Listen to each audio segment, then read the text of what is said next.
अपने आप को पूर्णतः समर्पण कर देना और प्रेम पूर्वक उनकी सेवा करना, उन्हें निरंतर सुख पहुंचाना, बदले में कुछ ना चाहना, ये सेवक के लक्षण हैं। और ये सारी बातें हनुमान जी के चरित्र में थी। उन्होंने पूरा जीवन भगवान राम की सेवा में लगाया। भगवान को श्रद्धापूर्वक सुख पहुंचाने की भावना को रति कहते हैं। जो भी हम भक्त हैं, भक्तों के 4 भाव होते हैं भगवान के प्रति। पहला भाव है दास्य भाव, कि हम भगवान के दास हैं, भगवान हमारे स्वामी हैं। हम सेवक हैं और वो स्वामी हैं। ये भक्त का पहला भाव है, दास्य भाव। इसमें सेवक अपने इष्ट को स्वामी मानकर उनकी सेवा करता है। सच्चा सेवक वह है मेरे प्रेमियों, जिसके मन में अपनी वस्तु, शरीर, मन, बुद्धि आदि पर अपनापन रह जाता है और ना सेवा करने का लेशमात्र अभिमान ही रहता है। अगर सेवा में अभिमान आ गया तो वो सेवा नहीं है। तो दास्य भाव तभी पूर्ण होगा जब हम अपने मालिक की सेवा करें और हमारी इच्छा कुछ न हो, उसके बदले में कुछ चाहें नहीं, वो सच्चा सेवक है। तो पहला भाव है दास्य भाव, जो हनुमान जी के अंदर था। उन्होंने सेवा की पर मांगा क्या? प्रभु के चरण। दूसरा भाव है मेरे प्रेमियों सख्य भाव। उसमें भक्त और भगवान का सखा का भाव होता है, बराबर का भाव होता है। उसमें भगवान को भक्त अपना सखा मानता है। वाल्मीकि रामायण के अंदर विभीषण शरणागति के अंदर प्रसंग आता है कि हनुमान जी द्वारा एक बुद्धिमान सखा की तरह भगवान को परामर्श देने का बड़ा ही संजीव वर्णन हुआ है। हनुमान जी ने भगवान को सलाह दी सखा मानकर।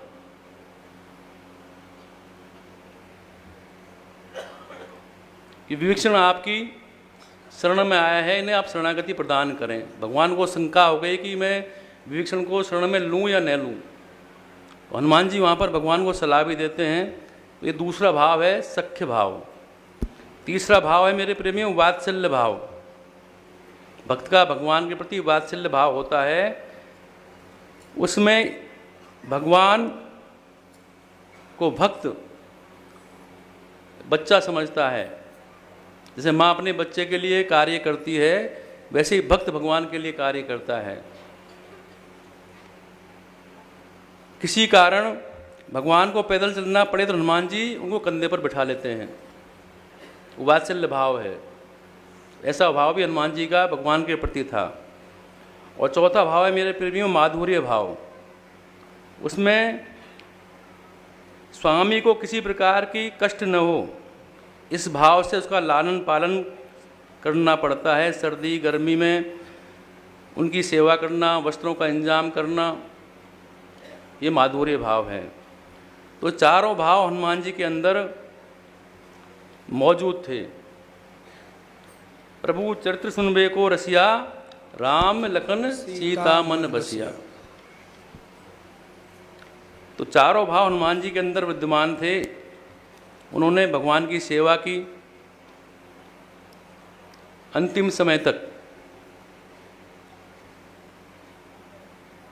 कृपा करहूँ गुरुदेव की नाई, जय जय जय हनुमान गोसाई। तो हनुमान जी को गुरु का स्वरूप ही माना गया है। हनुमान जी मिल जाएं तो ऐसे लगता है कि गुरुदेव को मिल गए, क्योंकि हनुमान की गुरुदेव हैं। हनुमान जी गुरु तत्व हैं। किस लिए गुरुदेव मेरे प्रेमियों? तो एक जगह हनुमान चालीसा का पाठ हो रहा था, उसमें लिखा, वो पाठ कर रहे थे, शंकर सुवन केसरी नंदन तेज प्रताप महाजगवंदन। तो वहाँ पर एक सिद्ध पुरुष बैठे थे अपने भाव में और हनुमान जी का पाठ सुन रहे थे। जैसे ये पंक्ति आई कि शंकर सुमन केसरी नंदन, तो महापुरुष कहने लगे कि बंद करो,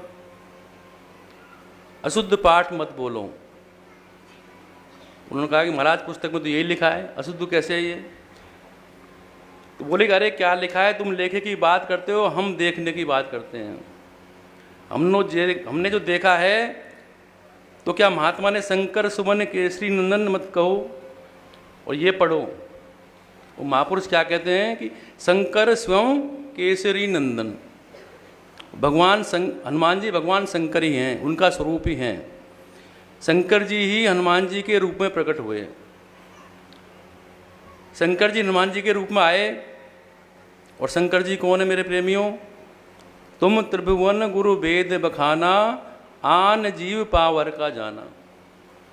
शंकर भगवान सदगुरु हैं। वंदे बोधमयम नित्यम गुरुम शंकर रूपणम। शंकर जी ही गुरुदेव हैं और उनके अवतार हनुमान जी हैं। हनुमान जी गुरु तत्व हैं और हनुमान जी ही गुरु हैं। इसलिए गुरु को पाना हो तो हनुमान जी को देखो, उनकी सेवा करो। हमें नित्य हनुमान चालीसे का पाठ करना चाहिए। अगर आप नित्य नहीं कर पाएँ तो मंगलवार को अवश्य करना चाहिए। जब हम किसी भक्त का गुणगान करते हैं तो भगवान प्रसन्न होते हैं, और भगवान का गुणगान करते हैं तो भक्त प्रसन्न होता है। तो हनुमान जी के रूप में सदगुरु मिल जाएं तो अच्छा। तुलसीदास जी को हनुमान जी गुरु रूप में दिखाई देते हैं। क्या नाम है, तुलसीदास जी, उनको हनुमान जी गुरु रूप में दिखाई देते हैं। भरत जी ने जो ये समाचार सुना तो बोले, को तुम तात कहाँ ते आए, मोह परम बिरे वचन सुनाए। आप कौन हैं? इतनी प्रिय वचन सुनाने वाले आप कौन हैं? भरत जी कहने लगे हनुमान जी से। और हनुमान जी विप्र रूप में आए थे, ब्राह्मण के रूप में, और प्रकट हो गए अपने वानर रूप में। और यही कहा कि मारुत सुत में कपि हनुमाना, नाम मोर सुन कृपा निधाना। हनुमान जी कहते हैं कि मैं पवन पुत्र हनुमान हूँ।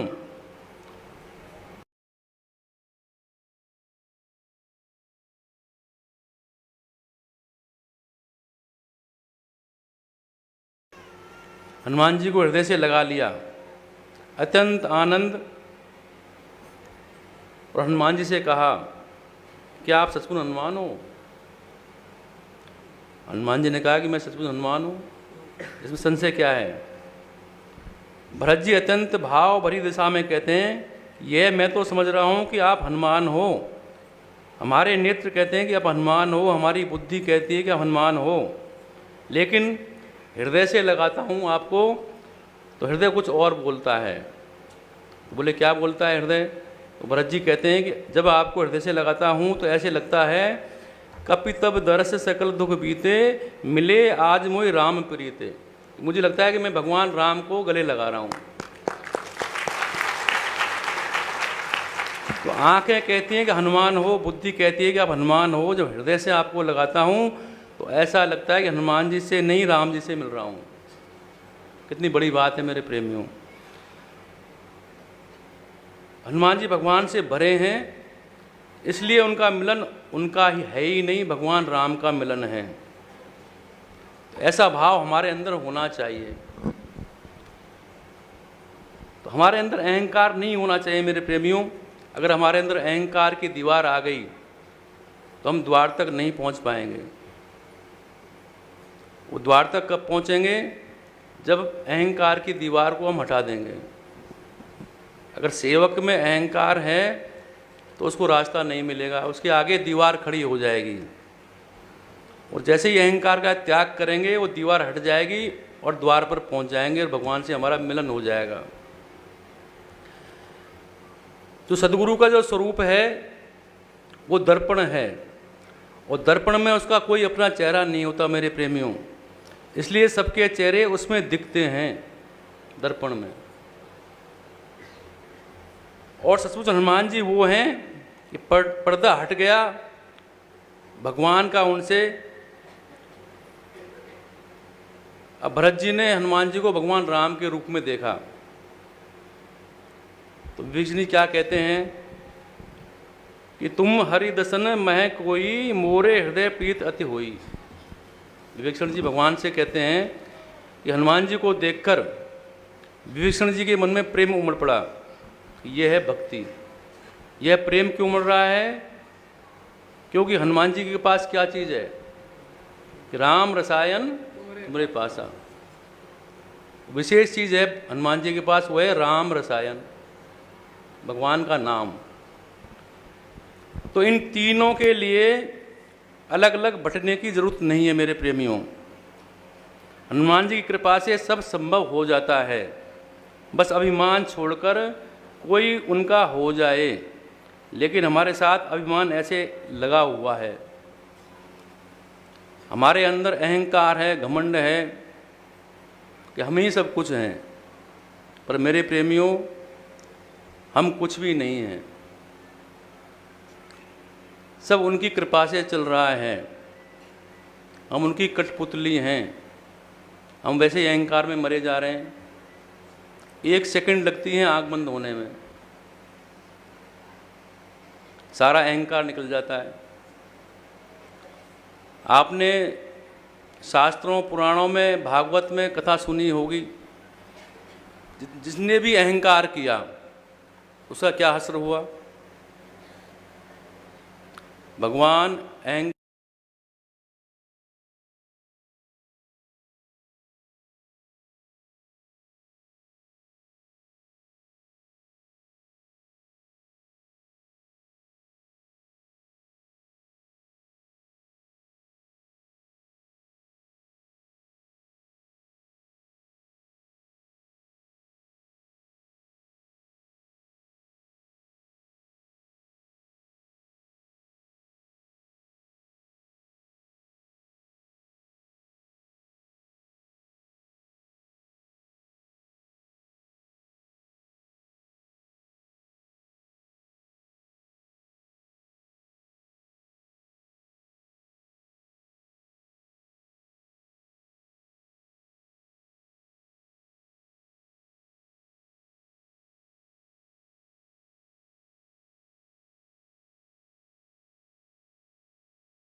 चलो लौटकर भिखारी को साथ ले गई।